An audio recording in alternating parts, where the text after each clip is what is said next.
안녕하세요. 이번 영상도 상당히 중요합니다. 택시 영업을 하다 보면 분명히 경찰서에 갈 일이 생길 수 있습니다. 승객의 폭행건으로 말입니다. 현장에서 사과를 받는다든지 좋게 해결되면 참 좋으련만 그렇지 않고 경찰서까지 가서 조서를 쓰고 고소장을 제출하게 될 수도 있는데요. 오늘은 이 이야기를 해보겠습니다. 폭행건은 당연한 것이고 폭언에 관련하여 오늘 명확히 말씀드려 봅니다. 먼저 저는 경험과 사실에 기초해서 말씀드린다는 것을 강조합니다. 제가 이래 봬도 방송 출연까지 했던 거 아시는 분은 아실 텐데요. SBS 맨인 블랙박스 대중교통 잔혹사 편에 택시 부분에 저의 영상이 아주 많이 나왔고요. 그리고 MBN 진상월드 여기에도 저희 영상이 집중적으로 나온 적이 있습니다. 이게 자랑은 사실 아니지만 진상승객 관련해서는 제가 그만큼 많은 자료를 가지고 있었고 방송국 작가님들이 놀랄 정도로 공감을 하셨다는 것입니다. 서론이 길었습니다. 왜 이런 말씀을 드렸냐면 그만큼 공신력 있는 방송에서 저희 영상이 소개되고 법적인 부분까지 해법으로 나오기도 했다는 것을 말씀드리고자 해서입니다. 먼저 제가 인터넷으로 검색해 본 사건 좀 보시겠습니다. 내용이 참 가관이에요. 내용 먼저 읽어 드릴게요. 자, 첫 번째 사건은 갑질한 승객 본인이 변호사에게 그렇게 문의한 건이에요. 참 이것도 보면은 이거 한번 보세요. 내용을 얼마나 나쁜 사람인지. 우리가 흔히 이런 일을 겪을 수가 있잖아요. 어떤 경우냐면 이제 택시를 호출했는데 승객 출발지가 위치가 안 맞았겠죠. 안 맞았는데 이제 이 승객이 오라고 한 거예요. 기사 보러. 근데 기사는 위치가 잘못된 경우는 갈 의무가 없지 않습니까? 또 못 가는 상황일 수도 있는 거고. 이제 그러면서 발생된 거예요. 사건 개요. 카카오티를 통해 택시를 호출했으나 기사님이 100m 정도 잘못된 위치 때문에 오지 않음. 그래서 내가 기사님께 기다려달라고 했으나 알겠다 하더니 1분 후 콜 취소돼서 전화하니 기사님이 화를 내며 강남에서 이 시간에 얼마나 벌 수 있는데 하며 기다리냐 이렇게 얘기를 했대요. 그래서 그러면 그냥 말면 되는데 이 사람이 택시기사한테 전화를 16번이나 했다는 겁니다. 16번이나. 그리고 순간 감정적으로 너 택시 못 타게 해줄게 라는 문자를 보냈대요. 참. 그러니까 이제 그리고 나서 이후 카카오 고객센터에다가도 신고를 했대요. 이게 이 승객이 택시기사가 이런 행동을 했다. 그러면서 기사 신고를 했다는 거예요. 그러니까 이 택시기사님이 이 문자를 근거로 협박죄 및 업무방해죄로 경찰에 신고했다.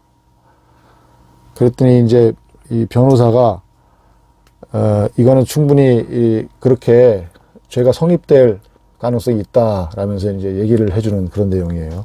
이런 사람이 있다는 겁니다. 그리고 두 번째 사건, 이거는 갑질 폭언 피해를 당한 택시기사가 문의한 건입니다.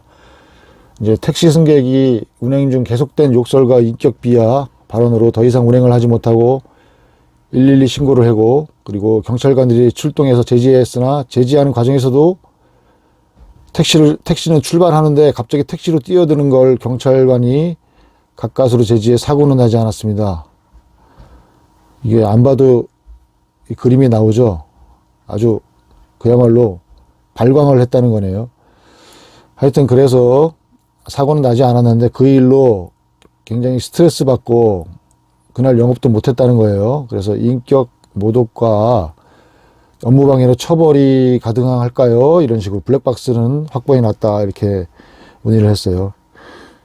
이것도 당연히 업무방해죠. 그 시간 동안 정상적인 영업을 못한 거니까요. 저의 화제 영상을 보면 기사가 한 대 얻어맞고 돈 좀 벌어 먹으려고 이렇게 시비를 건다. 그렇게 말하면서 그렇게 막말을 계속해서 하는 그런 노인 영상입니다. 기사의 제지에도 계속해서 이어나갑니다. 승객이 욕을 하거나 언성을 크게 높이지도 않았습니다. 그래도 모욕감을 주는 이런 행위를 지속하는 것도 맨인 블랙박스 변호사님은 업무방해죄로 처벌 가능하다는 의견을 냈습니다. 이분 상당히 능력 있는 분입니다. 경찰대학교 졸업 후 경찰 생활 하시다가 현재는 변호사로 활동하는 분이시죠. 그러니 승객이 택시 탑승 후 지속적인 욕설 폭언을 했을 때 미터기를 켜놨다고 해서 업무방해죄가 아닐 것 같다는 생각은 잘못된 것입니다. 왜냐하면 이런 행동은 업무를 지속하기 힘든 상황이 되는 것이죠. 이것은 택시 운송약관에 나오는 여객의 금지 행위에 이런 내용이 나오죠. 이 부분을 숙지하시고 내용을 캡처를 한다든지 다운받아 가지고 그 스마트폰에다가 저장을 해 놓으세요. 그러면 경찰관한테 보여줄 수도 있는 겁니다. 이런 거를. 자, 여기 보면 제10조. 이게 가장 중요하잖아요. 여객의 금지 행위. 여기 보면은 6호. 사업자에게 욕설 또는 폭언을 행사하거나 폭력을 행사하는 행위. 7호. 안전운전을 저해하는 일체의 행위. 8호. 기타 여객의 안전 또는 차내 질서 유지를 위한 통제에 따르지 않는 행위. 그러니 이런 행위를 지속했다면 당연히 업무방해입니다. 택시기사가 욕을 들어가면서 정상 운행을 할 수가 있나요?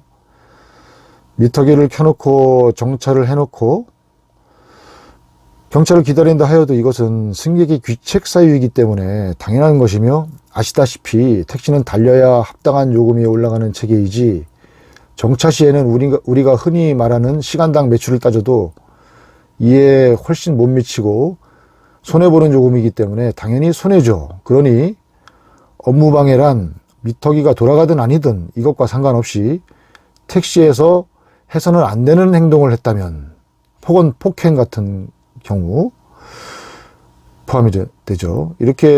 이런 행동을 한다면 업무방해죄가 당연히 성립된다는 것을 알고 계시기 바랍니다. 이 말씀을 드리고자 오늘 여러 가지 이런 자료를 보여드린 것입니다. 추후 이런 문제로 경찰서에 가시게 된다면 이 부분을 알고 조사관, 그러니까 형사님이죠, 이분에게 강력하게 말씀을 해주셔야 합니다. 오늘 영상은 여기까지 말씀드립니다. 도움이 되셨다면 좋아요 부탁드립니다. 시청해 주셔서 감사합니다.